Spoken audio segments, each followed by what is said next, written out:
Hello കൂട്ടുകാരെ. അപ്പോ ഞാൻ ഹലോ പറഞ്ഞപ്പോഴത്തേക്ക് ആള് തിരിഞ്ഞു നോക്കി ക്യാമറയിലോട്ട്. മനസ്സിലായി, നമ്മളെ ഹലോ പറയുമ്പോഴത്തെ എപ്പോഴും മനസ്സിലാവും ഹലോ പറയുന്നത് എന്തിനാണെന്ന്. അതുകൊണ്ട് പെട്ടെന്ന് ആള് തിരിഞ്ഞു നോക്കും. അപ്പോ കടിക്കാതെ കടിക്കാതെ കടിക്കാതെ കടിക്കാതെ. അപ്പൊ ഇന്ന് വേണ്ട എരിവ് എടുത്തിട്ട് എന്ന് പറഞ്ഞോണ്ടിരിക്കുക. എവിടെ ചുണ്ടു പോയെന്നാ?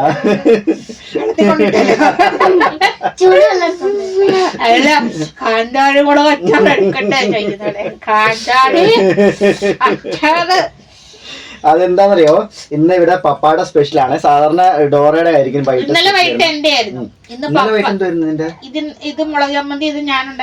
ആണോ? ഇന്ന് പപ്പാടെയാണ്. നല്ലോണം ചമ്മന്തി ഉണ്ടാക്കിയിട്ടുണ്ട്. അപ്പൊ ഇച്ചിരി എരിവ്.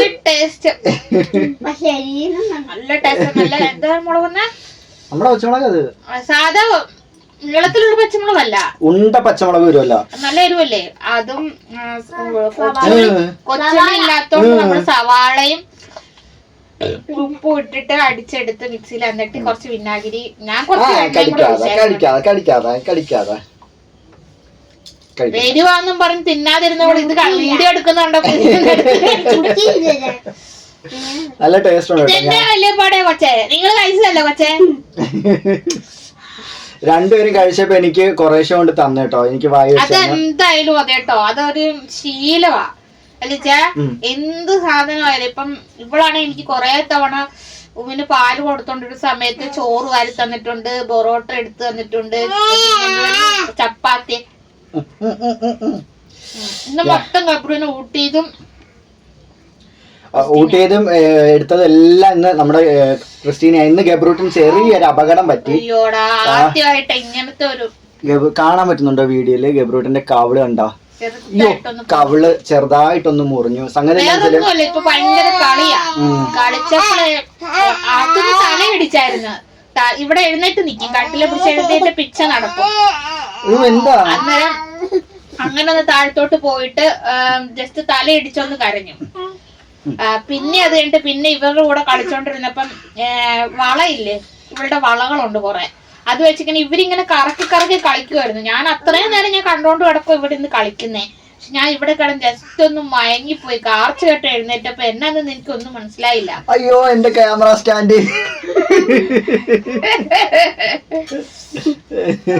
അങ്ങനെ വളയിലോട്ട് വീണതാന്ന് തോന്നുന്നു, വള കൊണ്ടതാണെന്നാണ് തോന്നുന്നത്. ജസ്റ്റ് ഇവിടെ ആ വളയുടെ ആ കറക്റ്റ് റൗണ്ട് ഇങ്ങനെ മുറിഞ്ഞിട്ടുണ്ട്.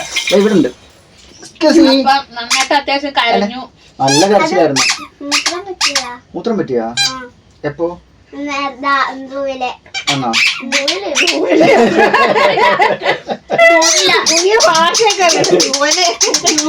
ഞങ്ങളുടെ പ്രെയർ ടൈം ആ സത്യത്തിൽ. ഇത് ഞങ്ങള് പ്രെയർ ചെയ്യാൻ വേണ്ടിട്ട് ഞങ്ങള് കുളിച്ചിങ്ങോട്ട് കേറി വന്നണ്ട വിളക്കെത്തിക്കാൻ എല്ലാം സെറ്റ് ചെയ്ത് വെച്ചേക്ക് വരണ്ട. ഇവിടെ ഇതാണ് ഞങ്ങളുടെ വിളക്കെത്തിക്കുന്ന ഇത്. ധൂപം വെച്ചേക്കുന്ന ഇവിടെയാണ്. ഇവിടെ താഴെ ധൂപം വെച്ചേക്കുന്ന. നമ്മുടെ ഗബ്രൂട്ടൻ താഴെ ഇരിക്കുക. അയ്യോ, ക്യാമറ തിരിഞ്ഞു പോകുന്നു. ക്യാമറ ഇങ്ങോട്ട് പോവാ. കാണാൻ പറ്റുന്നുണ്ടോ? ദൈവം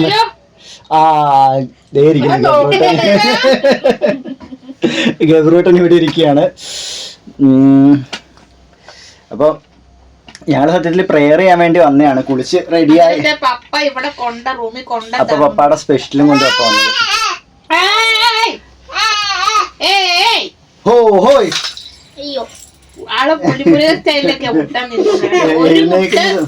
ഒരു മുട്ട് മടക്കി വെച്ചിട്ട് ഒരു മുട്ട വിട്ട് പുളിമുരുകൻ ഇരിക്കത്തില്ല, ആ സ്റ്റൈലില്ല.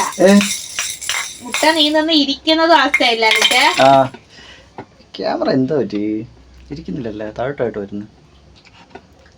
അങ്ങ് ഇരിക്കേ. അപ്പോ ഞങ്ങളുടെ ഈവനിങ് ഇങ്ങനെയൊക്കെയാ കേട്ടോ. മിക്ക ദിവസം ഇങ്ങനെയൊക്കെയാണ് ഈവനിങ്. എന്തെങ്കിലുമൊക്കെ സ്പെഷ്യല്. ഓ, അവളാ പച്ചമുളക് നോക്കി തന്നെ എടുത്തു തന്നു. ഇല്ല, ഞാൻ ഇങ്ങനെ ആക്കിയതുള്ളൂ. ഇതൊക്കെ നിങ്ങളെന്താ ഇതൊക്കെ ഇവിടെ കൊണ്ടിട്ടേക്കുന്നേ? ഇത് എന്തെങ്കിലും കിട്ടാൻ നോക്കി.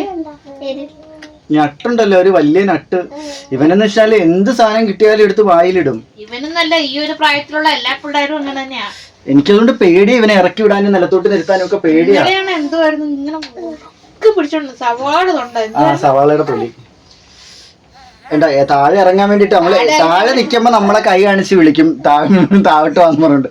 എടുക്കുമ്പം ഏതാണ് ഇപ്പൊ നടക്കുവോ ക്യാമറയെ പിടിക്കാൻ വേണ്ടിട്ടാ, ക്യാമറ സ്റ്റാൻഡും ഒക്കെ എടുക്കാൻ വേണ്ടിയാ.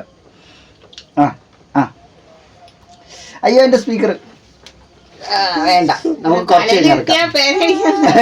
അത് സത്യം. തലയിരുത്തിയ പേനടിക്കാൻ താഴെ ഇരുത്തിയ ഉറുമ്പരിക്കും പറഞ്ഞാ കൊണ്ടടക്കുന്നത്. അല്ലേ പിന്നെ എടുത്തോണ്ട് നമ്മൾ നടക്കണം. എടുത്തോണ്ട് നടക്കുകയാണെങ്കിൽ പുള്ളിക്കാരന് ഭയങ്കര താല്പര്യമാണ്. ഗബ്രോ വേണ്ട വേണ്ട, ഗബ്രോ ഇതിലാരാ? ഇത് ഗബ്രു അല്ലേ? ഇത് ഗബ്രു അല്ലേ? ഇത് ഗബ്രു അല്ലേ? ഇത് ഗബ്രു അല്ലേ? അപ്പോൾ വേറൊരു കാര്യം പറയാനുള്ളത്, നമ്മൾ ഒരു വീഡിയോ ഇട്ടായിരുന്നല്ലോ നമ്മളെ കുഞ്ഞിന്റെ കാര്യം പറഞ്ഞിട്ട്. ഒരുപാട് പേര് നമ്മളെ സപ്പോർട്ട് ചെയ്തു, ഒത്തിരി പേര് സപ്പോർട്ട് ചെയ്തു കേട്ടോ. ഒരുപാട് പേര് സപ്പോർട്ട് ചെയ്ത് അയ്യോ കരയല്ലേ കരയല്ലേ കരയല്ലേ. നമ്മൾ സത്യത്തിൽ നെഗറ്റീവ് റിയാക്ഷൻ ചെയ്യണമെന്ന് വിചാരിച്ച് അങ്ങനെ വീഡിയോ എടുക്കുന്നതെന്നല്ല. ചില കമന്റുകൾ കാണുമ്പം നമുക്ക് പറയാണ്ടിരിക്കാൻ പറ്റത്തില്ല. ഇവിടെ ഇരുന്നാ മതി, ഇരിക്കും. അയ്യോ എന്റെ സാൻഡ് പോവും. നമ്മളെ താറാവ് ഇവിടെ ഇവിടെ ഇടയ്ക്കൂടെ ഇത് പോയാ അതൊന്നുമില്ല. മറ്റേതും ഇതറിഞ്ഞില്ല.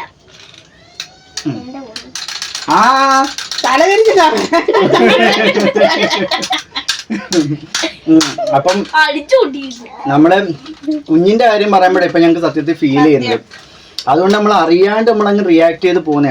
റിയാക്ട് ചെയ്യണമെന്ന് വിചാരിച്ച് റിയാക്ട് ചെയ്യുന്നതല്ല, അറിയാണ്ട് റിയാക്ട് ആയി പോകും നമ്മള്. എന്ത് ചെയ്യാൻ, എല്ലാ മാതാപിതാക്കൾക്കും ഉണ്ടല്ലോ, കുഞ്ഞുങ്ങളെ പറയുമ്പോ ഒരു ഫീൽ വരുമല്ലോ. അതാണ് സത്യത്തില്. ഇറക്കി വിട്ടാ നമ്മുടെ ക്യാമറ സ്റ്റാൻഡ് മൊത്തം ഇപ്പൊ എടുത്ത് ശരിയാക്കും.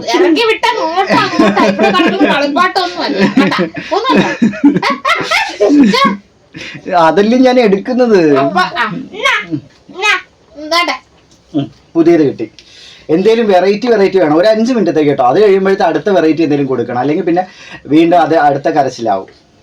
അപ്പോൾ വേറൊരു കാര്യം എന്ന് വെച്ചാൽ ഒരുപാട് പേര് നമ്മളെ സ്നേഹിക്കുന്നുണ്ടെന്ന് പറഞ്ഞ് ഒത്തിരി പേര്, അതായത് കുറേ പേര് നമ്മളെ വിളിച്ചായിരുന്നില്ലേ, ഫോണിൽ വിളിച്ച് ഒത്തിരി പേര്, അതുപോലെ വാട്സാപ്പിൽ മെസ്സേജ് ഒത്തിരി പേര് സത്യത്തിൽ അതൊക്കെ നമുക്ക് ഒരുപാട് സന്തോഷമുള്ളൊരു കാര്യമാണ്.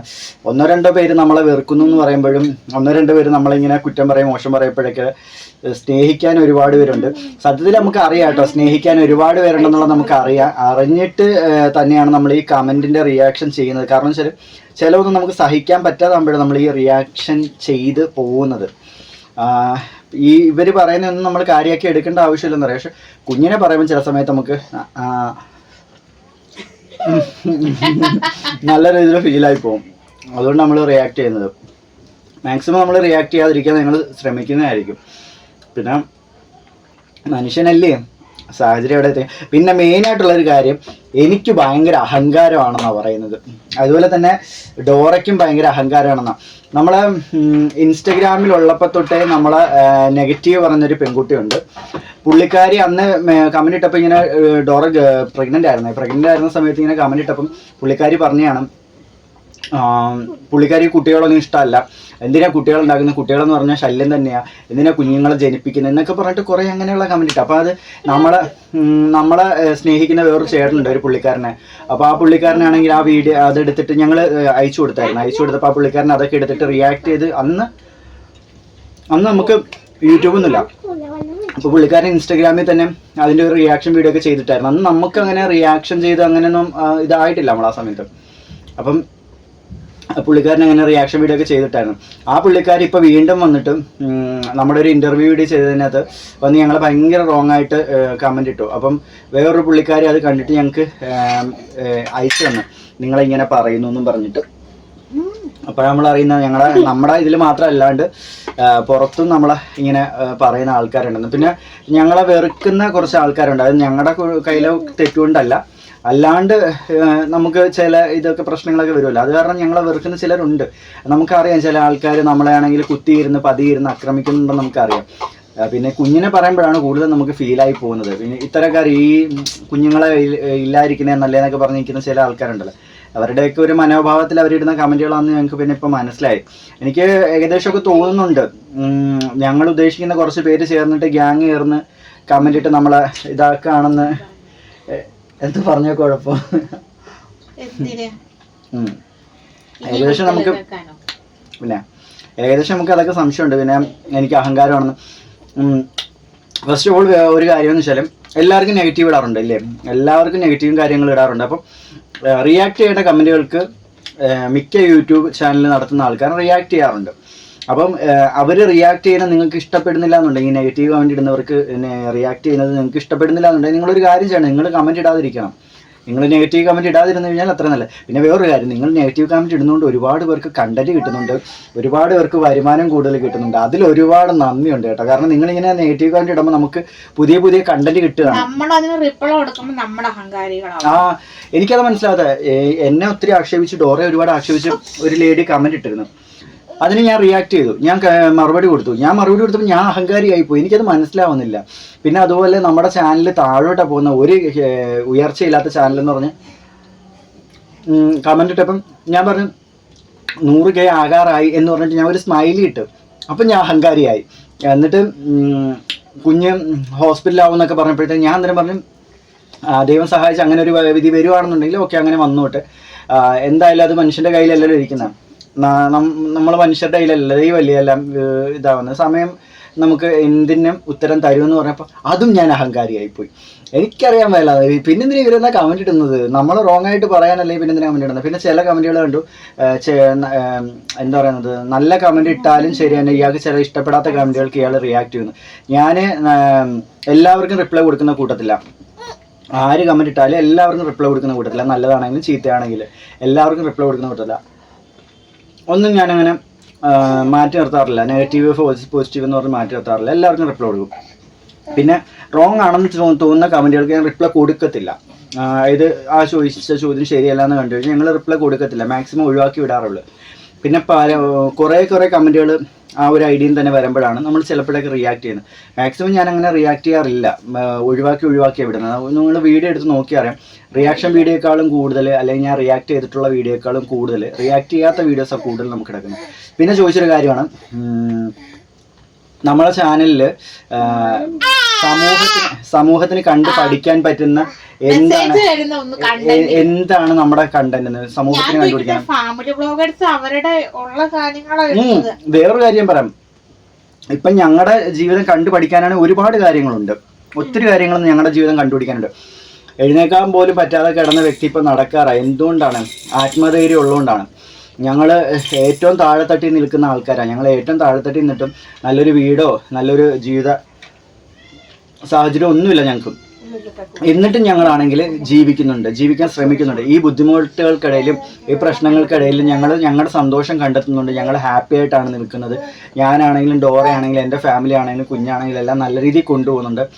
പിന്നെ 2 പേർക്കാണ് ട്രീറ്റ്മെൻറ്റ് നമ്മൾ ഈ വീട്ടിലെടുക്കുന്നത്. ഞാൻ ഒരാളാണ് 2 പേരുടെ കാര്യം നോക്കുന്നത്, 2 പേരുടെ ട്രീറ്റ്മെൻറ്റ് എടുക്കുന്നത് ഞാൻ ഒരാളാണ്. അപ്പം കാണുന്നവർക്ക് മനസ്സിലാവും എത്രത്തോളം പാടുപെട്ട് കഷ്ടപ്പെട്ടാണ് ഞങ്ങൾ പോകുന്നത്. അത് ബുദ്ധിമുട്ടുന്ന ഓരോരുത്തർക്കും, കഷ്ടപ്പാട് അനുഭവിക്കുന്ന ഓരോരുത്തർക്കും അത് വേണമെങ്കിൽ മാത്രമേ ആക്കാവുന്ന ഒന്നാണ്. ഒരു മെസ്സേജ് പോലെ തന്നെയാണ്. കുഞ്ഞിന്റെ ഫുൾ കാര്യങ്ങളും എന്റെ ഫുൾ A to Z എന്റെ കാര്യങ്ങളും വീട്ടിലത്തെ കാര്യങ്ങളും ഇവരെ സ്കൂളിൽ വിടുന്ന ഇവരുടെ കാര്യങ്ങളും ഫുള്ള് ഒറ്റ ഒരാളാ ചെയ്തത്. അപ്പം അത് കൂടെ നിൽക്കുന്നവർക്ക് ആ ഒരു എന്താണെന്ന അവസ്ഥ മനസ്സിലാക്കാൻ പറ്റുള്ളൂ. പുറമേ നിന്ന് കാണുന്നവര് പറയും ജോലിക്കുള്ള ജോലി, ഇത് തന്നെ വലിയൊരു ജോലി തന്നെയാണ്, ഇല്ലെന്ന് ഞാൻ ഒരിക്കലും പറയത്തില്ല. സത്യസന്ധമായിട്ട് പറഞ്ഞ ഞാനും നേരത്തെ വിചാരിച്ചു നിച്ചാൻ എന്താ ജോലിക്ക് പോകാത്തെന്നുള്ള മൈൻഡ് എനിക്കും ഉണ്ടായിരുന്നു. പക്ഷെ ഇപ്പൊ യൂട്യൂബൊക്കെ തുടങ്ങി ഇത്രയൊക്കെ ആയ സ്ഥിതിക്ക് ഈ ഇത്രയും ഒരു വയ്യാത്ത ഒരു ഇത് വന്നപ്പം പലരും സത്യസന്ധമായിട്ട് ഇപ്പോഴും ഞാൻ പറയാം, പലരും എൻ്റെ അടുത്ത് തന്നെ പറഞ്ഞിട്ടുണ്ട് എന്താ വെച്ചാൽ ജോലിക്ക് പോകാത്ത ഞാൻ പറയാത്ത കൊണ്ടാണ്, നിനക്ക് പറഞ്ഞാൽ എന്താ എന്നൊക്കെ പലരും പറഞ്ഞിട്ടുണ്ടെങ്കിൽ പോലും അപ്പോഴും ഞാൻ ഇച്ചാൻ്റെ അടുത്ത് അങ്ങനെ പറഞ്ഞിട്ട് അവരങ്ങനെ പറഞ്ഞെന്ന് ഞാൻ അങ്ങനെ പറഞ്ഞിട്ടില്ല. കാരണം എനിക്കറിയാവുന്നതുകൊണ്ട് ഞാൻ പറഞ്ഞിട്ടുണ്ട്. പക്ഷെ അന്നേരമൊക്കെ ഇച്ചാൻ ഓരോരോ ഇത് പറയാം. പക്ഷെ ഇപ്പം എനിക്ക് ഇത്രയും ഒരു വയ്യായ്ക്ക് വന്നപ്പോഴും കുഞ്ഞിൻ്റെ ഇത് വന്നപ്പോഴും ഇച്ചാനല്ലാതെ വേറൊരാളെ പറ്റത്തില്ല. അതുപോലെ ഓരോ കാര്യം കെയർ ചെയ്തു. ഈ ഓരോരുത്തർ ചോദിച്ചു എന്ന് പറയുന്നില്ലേ, ഞങ്ങൾ വാടകയ്ക്ക് താമസിക്കുകയാണ്. ഞങ്ങൾ വാടകയ്ക്ക് താമസിക്കുന്ന സമയത്ത് ആരുമില്ല ഞങ്ങളുടെ കൂടെ നിൽക്കാൻ, ഒരാൾ പോലും ഇല്ല. ഇപ്പം എൻ്റെ വീട്ടിൽ നിന്നാണെങ്കിലും ഇവളുടെ വീട്ടിൽ നിന്നാണെങ്കിലും ആരുമില്ല. ഇവക്ക് എന്തെങ്കിലും ഒരു ആവശ്യം വന്നു കഴിഞ്ഞാൽ ഒരാളും ഇല്ല അടുത്ത് സഹായിക്കാനൊന്നിനും. ഞാൻ അതുകൊണ്ട് എന്ത് ചെയ്തെന്ന് വെച്ചാൽ സ്ഥിരമായിട്ടുള്ള ഒരു ജോലി ഞാൻ നോക്കിയിട്ടില്ലായിരുന്നു. ഞാൻ കൂടുതലും ഇത് മേക്കപ്പ് ആർട്ടിസ്റ്റ് ആണല്ലോ ഞാൻ. അപ്പം മേക്കപ്പിൻ്റെ വർക്ക് കിട്ടുകയാണെങ്കിൽ മാത്രം അതിന് മാത്രമേ ഞാൻ പോയിക്കൊണ്ടിരുന്നത്, വേറെ ഒന്നിനും ഞാൻ പോകത്തില്ലായിരുന്നു. കാരണം ആ സമയത്ത് ഇവളുടെ കാര്യങ്ങളെല്ലാം നോക്കണം. പിന്നെ ആ സമയത്താണ് പ്രഗ്നൻ്റ് ആവുന്നത്. ആ പ്രഗ്നൻ്റ് ആയ സമയത്തും ഇവളുടെ കാര്യങ്ങൾ നോക്കാൻ ഞാൻ മാത്രമേ ഉള്ളായിരുന്നു. അന്നേരവും വേറെ ഒരാളും ഇല്ലായിരുന്നു. അപ്പം ഈ സമയത്താണ് നമ്മളെ സഹായിക്കാൻ ആരും ഇല്ല, നമ്മുടെ കൂടെ നിൽക്കാനും ആരില്ല. എന്നിട്ടും നമ്മളെ ഇടിച്ചു താഴ്ത്താനും നമ്മളെ കുറ്റം പറയാനും വേണ്ടിയിട്ട് മാത്രമായിരുന്നു ഇവളോട് ഈ ചോദ്യങ്ങൾ വന്നുകൊണ്ടിരുന്നത്. എന്നോട് ഈ ചോദ്യങ്ങൾ ചോദിക്കൂല, കാരണം ഞാൻ തിരിച്ച് ചിലപ്പോൾ ചോദിച്ചു കഴിഞ്ഞാൽ അവർക്ക് ഉത്തരം കാണൂല. അതുകൊണ്ട് എന്നോട് ഈ ചോദ്യങ്ങളൊന്നും ചോദിക്കാൻ വരില്ല. കാരണം ഈ പറയുന്ന ആൾക്കാർക്ക് 1-2 ദിവസം നമ്മുടെ കൂടെ വന്ന് നിൽക്കുക, അല്ലെങ്കിൽ നമ്മുടെ കാര്യങ്ങൾ വന്ന് അന്വേഷിക്കുകയൊക്കെ ചെയ്തു കഴിഞ്ഞാൽ കുഴപ്പമില്ല. മാക്സിമം നമ്മളെ ഇടിച്ചു താഴ്ത്താനും നമ്മളെ കുറ്റം പറയാനും വേണ്ടി മാത്രമാണ് ഇത്തരം ചോദ്യങ്ങൾ കൂടുതലായിട്ടും ഇവളുടെ അടുത്ത് ചോദിച്ചുകൊണ്ടിരുന്നത്. അതല്ലാതെ ഇപ്പോൾ ചോദിക്കുന്നതാണെങ്കിലും നമ്മുടെ അവസ്ഥകൾ നമ്മുടെ വീഡിയോയിലൂടെ നമ്മൾ പറയുന്നുണ്ട്. പക്ഷെ എന്നിട്ടും കമന്റിലൂടെ പലരും ഇപ്പോഴും നമ്മളെ ആക്ഷേപിക്കാൻ വേണ്ടി മനഃപൂർവ്വം ചോദിക്കുന്നുണ്ട് പല ചോദ്യങ്ങൾ. ഞാൻ പറയട്ടെ, ഇപ്പം ഞങ്ങൾക്ക് ഇത് അവസ്ഥ ആയതുകൊണ്ട് ഞങ്ങളെക്കാളും ഇപ്പം ഞാൻ പറയാം, ഗവൺമെന്റ് ഉദ്യോഗസ്ഥർ വരെ അത് വേണ്ടെന്ന് വെച്ചിട്ട് യൂട്യൂബിനകത്ത് ഇറങ്ങുന്നുണ്ട്. അതൊക്കെ എന്താ, അതപ്പോ പണിക്ക് പോകാൻ കഴിയാത്തതുകൊണ്ടാണോ? ഇതിന് എല്ലാത്തിനും അതിൻ്റെതായ ബുദ്ധിമുട്ടുണ്ട്. എല്ലാ ജോലിക്കും അതിൻ്റെതായ എഫേർട്ടും കാര്യങ്ങളും എല്ലാം ഉണ്ട്. അപ്പം ഓരോരുത്തർക്കും ഇഷ്ടമാണ്. ഇപ്പൊ എനിക്ക് പറയാലോ, ഞാൻ നേരത്തോട്ട് ടിക്ടോക്ക് വീഡിയോസ് ഒക്കെ ചെയ്യുമ്പോൾ ഓഫീസിലൊക്കെ ഞാൻ വർക്ക് ചെയ്യുമ്പോൾ സാറുമാർ എന്നോട് പറയുന്നത്, അശ്വതി ഒരു യൂട്യൂബ് ചാനൽ തുടങ്ങുക, ഹായ് ഗായ്സ് എന്നൊക്കെ പറഞ്ഞ് തുടങ്ങും. പക്ഷെ അന്നൊന്നും ഞാൻ തുടങ്ങിയിട്ടെങ്കിലും അങ്ങനെ വീഡിയോസ് ഒന്നും ഇടുന്നില്ലായിരുന്നു. പക്ഷെ എനിക്ക് കിട്ടിയ പാർട്ട്ണർ ഈ ഒരു മേഖലയിൽ ഇൻട്രസ്റ്റ് ഉള്ള ഒരാളായിരുന്നു. അതുകൊണ്ട് ഞങ്ങൾക്ക് രണ്ടുപേർക്കും ആ ഒരു ചാനൽ തുടങ്ങി മുന്നോട്ട് കൊണ്ടുപോകാൻ സാധിക്കുന്നുണ്ട്. അപ്പൊ ഞങ്ങളുടെ ഒരു ഇഷ്ടപ്പെട്ട ഒരു പ്രൊഫഷൻ, എന്താ പറയുന്ന ഒരു നമ്മുടെ ഒരു പാഷൻ ഇതാണ്. സത്യത്തില് നമുക്കൊരു പാഷനാണ്. രണ്ടുപേർക്ക് ഇതുപോലെ വീഡിയോ ചെയ്യുന്നതും എന്താ എഡിറ്റിങ്, ഫോട്ടോ എല്ലാം ഞങ്ങൾക്ക് ഇഷ്ടം. ഞങ്ങൾക്ക് രണ്ടുപേർക്ക് ഇഷ്ടപ്പെട്ട മേക്കപ്പ് ആയാലും എനിക്ക് ഇഷ്ടമാണ്, ഇച്ചാനും ഇഷ്ടമാണ്. അപ്പൊ ഇവിടുത്തെ അമ്മ എപ്പോഴും പറയും ചക്കിക്കത്തെ ചങ്കാരത്തെ കിട്ടിയിരിക്കുന്നതെന്ന് പറയും. എനിക്ക് ഭയങ്കര ഇഷ്ടമാണ് മേക്കപ്പ് വർക്ക്. ഞാൻ കൂടുതലും ഒരു വെറൈറ്റി ഒരുപാട് മേക്കപ്പുകൾ ഞാൻ ചെയ്യാറുണ്ട്. ഗോസ്റ്റ് മേക്കപ്പ് ഒക്കെ ചെയ്യാറുണ്ട്. പക്ഷെ വർക്ക് ഇപ്പം കുറവാണ്. പിന്നെ വരുന്ന വർക്ക് ഞാൻ എടുത്തില്ലായിരുന്നു.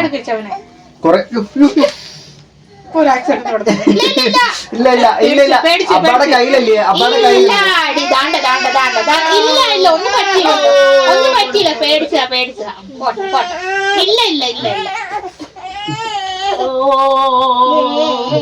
അപ്പം ഇപ്പൊ ഞാൻ വർക്ക് എടുക്കാ. ഇവള് വയ്യാതെ നടന്ന സമയത്ത് പാപ്പ വന്നു, ചേനെ പിടിക്കാവോ, വാ അപ്പാപ്പൻ്റെ അടുത്ത് വാ. അവന് കൊടുത്തോ? അവന് കൊടുക്കാൻ എന്തായിരുന്നു? കൊടുത്തില്ലേ? ഇല്ല, മോന് കൊടുത്തില്ല. അത് കുഴപ്പമില്ല, നാളെ കഴിക്കാൻ കൊടുക്കാം. നാളെ എവിടെ ഇരിക്കുന്നു? എന്നാ മേടിക്കാം. അപ്പോ എന്തായിരുന്നു എവിടെയായിരുന്നു നമ്മൾ പറഞ്ഞെടുത്തേ? ഇവർക്ക് വയ്യാതെ നടന്ന സമയത്തൊക്കെ ഇഷ്ടംപോലെ വർക്കുകൾ വന്നായിരുന്നു. ഒരുപാട് തന്നെ വർക്കുകൾ വന്ന് പോയി ചെയ്യാൻ പറ്റുന്ന വർക്കുകളൊക്കെ, അടുത്തുള്ള വർക്കുകളൊക്കെ ഞാൻ പോയി ചെയ്തിട്ടുണ്ട്. പക്ഷെ പിന്നീട് വന്ന വർക്കുകൾ പലതും ഞാൻ എടുത്തില്ല. കാരണം വെച്ചാൽ ആ സമയത്ത് ഇവളുടെ ഒരു സാഹചര്യം എങ്ങനെയാണെന്ന് വെച്ചാൽ നമ്മൾ പറഞ്ഞിട്ടുണ്ടല്ലോ പല വീഡിയോയിലും. ഇവളെ എടുത്തുകൊണ്ടാണ് എല്ലാ കാര്യവും. ഇപ്പോഴും കുളിപ്പിക്കാൻ കൊണ്ടുപോയതും അവിടെ കൊണ്ടുപോയി ഇരുത്തി ഇവള് കുളിച്ചതിന് ശേഷം എന്നെ വിളിക്കും. അപ്പം വിളിച്ചതിന് ശേഷം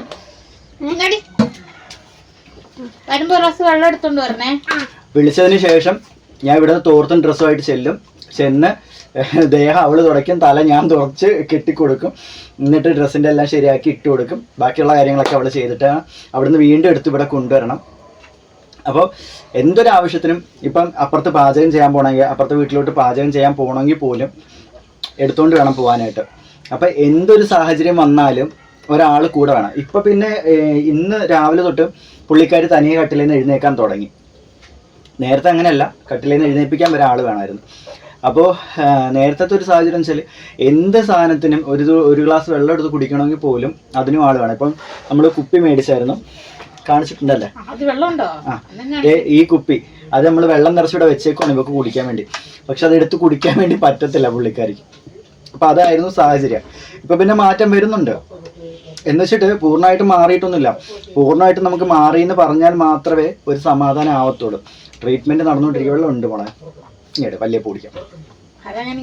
അപ്പോൾ ട്രീറ്റ്മെന്റും കാര്യങ്ങളൊക്കെ നടന്നുകൊണ്ടിരിക്കുക. ദൈവം സഹായിച്ച എല്ലാം നേരെയായിട്ട് വരുന്നുണ്ട്. ഡോറയുടെ കാര്യത്തിൽ ഏകദേശം എല്ലാം നേരെയായി വരുന്നുണ്ട്. പെയിനൊക്കെ ഒത്തിരി കുറവുണ്ട്, സഹിക്കാവുന്ന വേദനയും കാര്യങ്ങളുള്ളൂ. പിന്നെ നടക്കാൻ പറ്റുന്നുണ്ട്, ബെഡിൽ നിന്ന് ഇപ്പൊ എഴുന്നേക്കാൻ പറ്റുന്ന ഒരു സാഹചര്യമൊക്കെ ആയി. അപ്പൊ അതിലൊക്കെ നമുക്ക് ഭയങ്കര സന്തോഷം. നമുക്കതുകൊണ്ട് അതിലൊക്കെ സന്തോഷമുണ്ട്. അപ്പോൾ നേരായി കഴിയുമ്പോഴത്തേക്ക് ഞാൻ എൻ്റെ പ്രൊഫഷണൽ മേക്കപ്പ് ആർട്ടിസ്റ്റിൻ്റെ വർക്കിൽ തന്നെ ഞാൻ വീണ്ടും ഇറങ്ങും. അതുപോലെ തന്നെ എനിക്ക് തയ്യൽ ഭയങ്കര ഇഷ്ടമാണ്. അതുപോലെ തന്നെ തയ്യലെന്ന് വെച്ചാൽ ഞാൻ ചെറിയ രീതിയിലല്ല, നല്ല ഡിസൈൻ ചെയ്തിട്ടൊക്കെയാണ് തയ്ക്കുന്നത്. നമ്മൾ ഡോറയ്ക്കുള്ള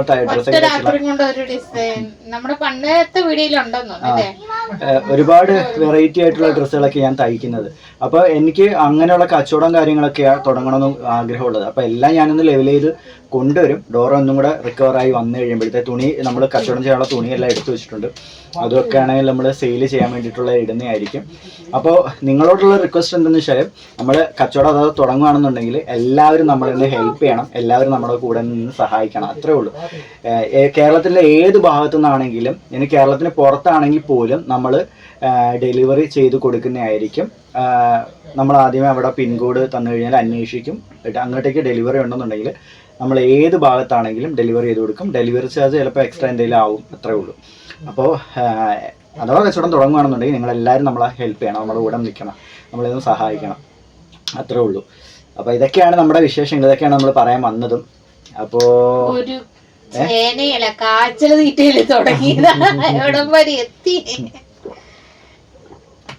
എല്ലാം ദൈവം സഹായിച്ചെല്ലാം നല്ല രീതിയിൽ പോവുകയാണെന്നുണ്ടെങ്കിൽ ശരിയാവും എന്നാണ് എല്ലാം വിശ്വാസം. എല്ലാം അതെ, ഇനി എല്ലാം ശരിയാകും എന്നാണ് വിശ്വാസം.